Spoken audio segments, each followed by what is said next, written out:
So, how much does it cost to live in the world today? According to debtquest.com, the family of four will cost around $908 monthly. And so the categories that they have listed is transportation will cost $589. Healthcare will be around $1,238. Taxes will be approximately $1,958 monthly. Other necessities cost $1,088, and childcare will cost you $2,773. And so I don't have to tell you that in the world today, it costs a pretty penny to take care of you and your family. And not only are there costs to live physically, but spiritually as well. And so tonight I'm going to talk about the cost of being a disciple. And so we're going to be looking tonight the set of scriptures at Luke 14:25 through 35, which is in my Bible labeled as the cost of being a disciple. And so I want to start with what is a disciple. And Merriam-Webster states that a disciple is someone who follows a leader, teacher, or philosopher. We should be disciples of Jesus because we follow him as our leader. We follow him as our teacher because he teaches us what we need to know. So we are disciples of Jesus. And so we're going to take this passage verse by verse, and we'll read one verse and move on to another one and talk about it until we get all the way down to verse 35. So we're going to start reading in verse 25 and take it verse by verse. Large crowds were traveling with Jesus, and turning to them, he said. So this verse tells us that there were large crowds following him.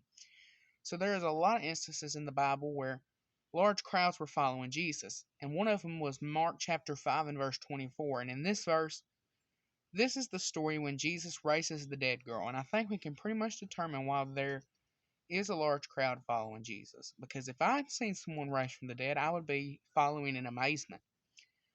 And so later on in the story, he heals a woman who has had a bleeding problem for 12 years. And so my theory that why they would be following Jesus was they're waiting to see what miracles would happen next or what would happen next. More verses that talk about large crowds following Jesus are Matthew 8:18, Mark 10:1, Luke 5:1, and Matthew 4:25. The second part of this verse says that he's turning to them. He's turning to the large crowd. He's turning to the people that were following him. And he said, and Jesus is talking. This is going to be him talking to the crowd. And so what does Jesus say? And I know that we're told this in verse 26. If anyone comes to me and does not hate father and mother, wife and children, brothers and sisters, yes, even their own life, such a person cannot be my disciple. And so I believe this verse does not literally mean to hate your family members, but this verse means that Jesus needs to be your first priority, that you need to follow him above anything else that you do. And so let's go ahead and read verse 27. And whoever does not carry their cross and follow me cannot be my disciple.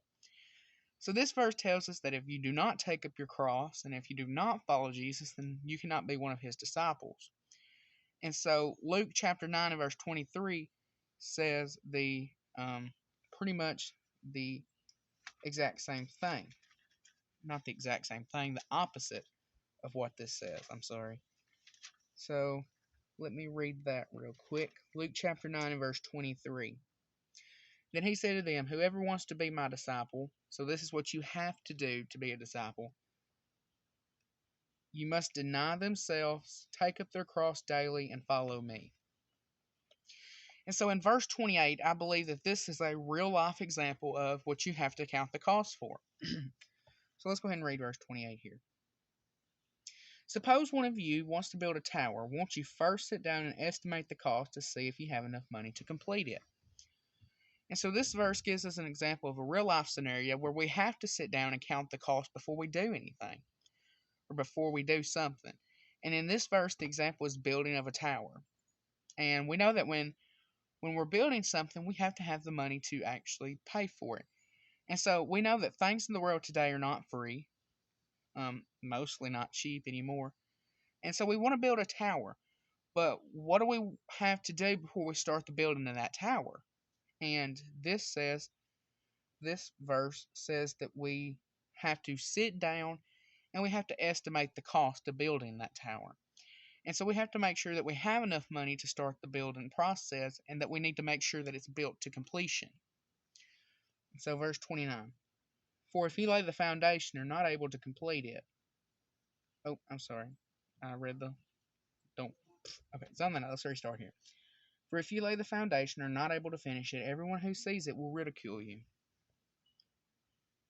So we don't want to start building a structure and just get the foundation without finishing the rest of the building. And so why do we not just build the foundation? Why don't we just lay the foundation and that'll be the end of the building?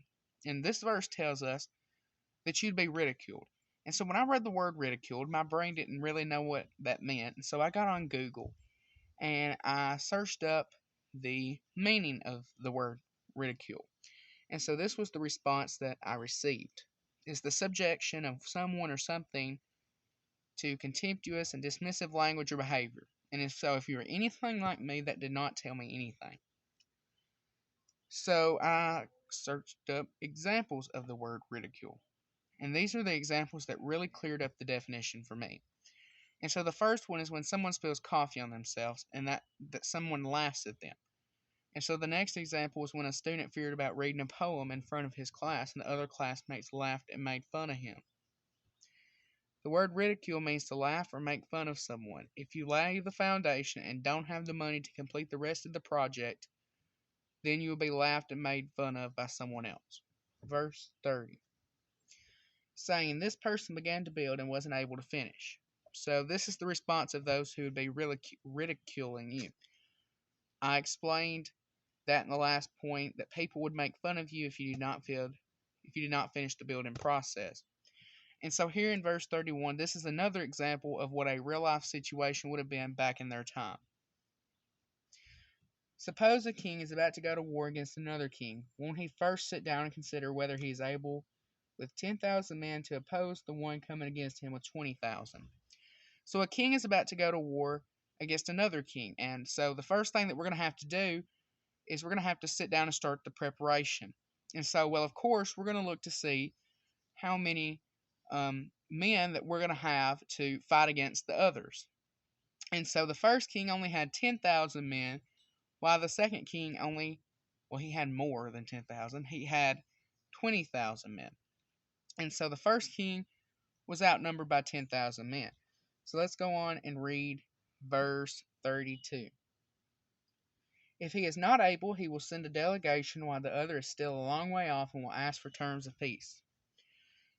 So, if the first king is not able to fight against the second king, he will send a delegation while the other is still a long way off and will ask for terms of peace. According to the commentary of Luke by H. Leo Bowles, the word delegation means a compromise, that maybe they could come up and make terms of peace with each other. Verse 33. In the same way, those of you who do not give up everything, you cannot be my disciple. This is a very straightforward about what it means. If you do not give up everything that you have and put God first, you cannot be one of his disciples. This goes back to what was said in verse 26, that Jesus needs to be your first priority. Verse 34. Salt is good, but if it loses its saltiness, how can it be made salty again? So this verse tells us that salt is good. Salt is good, but if it loses its saltiness, it asks the question, how can it be salty again? And so what does this mean? According to the commentary stated above, some think that they are intended to emphasize that the disciples of Jesus must keep active in his service. So we must stay active in serving to be an active disciple that we need to be. Verse 35. It is fit neither for the soil nor for the manure pile. It is thrown out. Whoever has ears to hear, let them hear. So this verse, I really want to focus on the end part that says, whoever has ears. So stop there for a minute. Everyone I've ever seen has ears. So let's continue. And so let's say, whoever has ears, we're to let them hear. So if you have ears, we're to let them hear. And we need to tell them about God. And that it would be our job as disciples. So there are many instances in the Bible where Jesus is teaching to the people. And some of those verses include Matthew 26:55, Luke 19:47, Luke 20 verse 1, and John chapter 7 and verse 14. So these are some of the examples that show Jesus teaching. And if Jesus was teaching, don't you think that we as Jesus' disciples should be teaching as well? And so, are you a disciple? Have you counted the cost of being a disciple? If you need to be baptized and make that first step in becoming one of his disciples, we can do that tonight. Tonight is actually the best night to do so because we don't know when Jesus is going to come back. The Bible tells us that in Mark 13:32 through 33, which reads, "But concerning that day or that hour, no one knows, not even the angels in heaven, nor the Son, but only the Father. Be on guard, keep awake, for you do not know when the time will come." If you have already made that first step in becoming a disciple, but somewhere along the way if you've fallen off that path, we can help you get back on the right path tonight. If we can assist you in any way, please come forward as we stand and sing.